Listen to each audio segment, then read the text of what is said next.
DJ Kamlesh Maravi.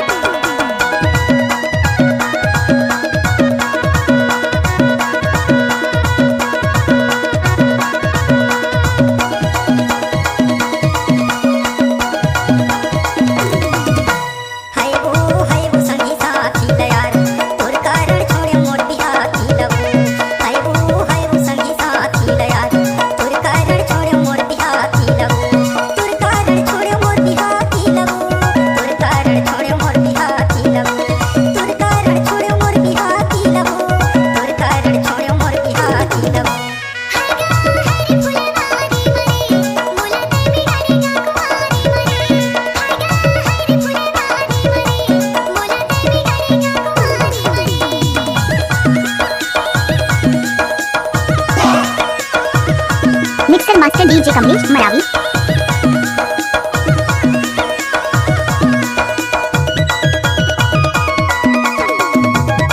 वो DJ वाले छोरे अपने स्टाइल हमें बजाना।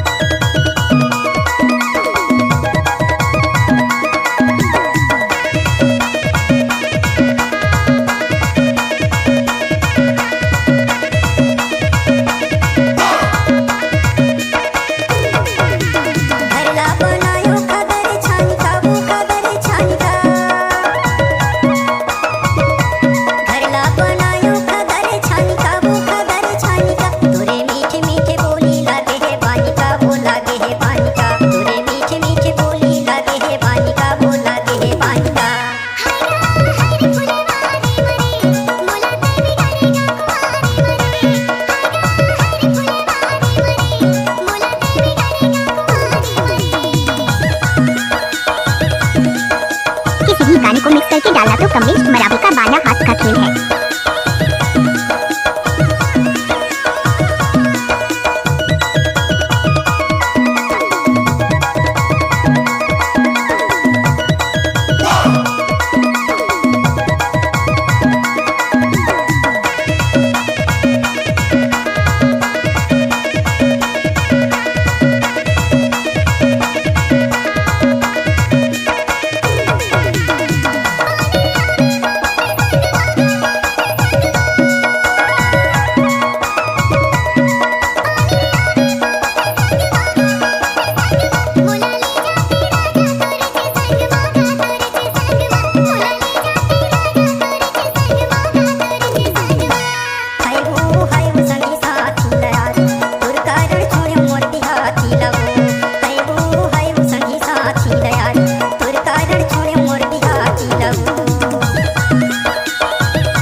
नाम सुना ही होगा डीजे कमलेश मरावी का।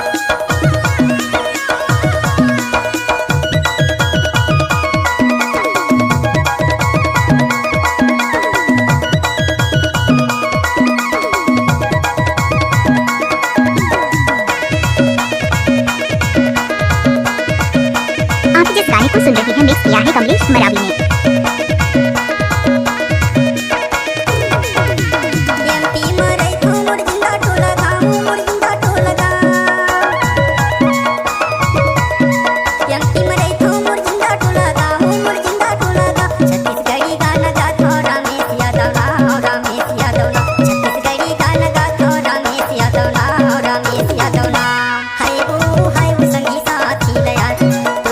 डीजे वाले छोरे अपने स्टाइल हमें बजाना।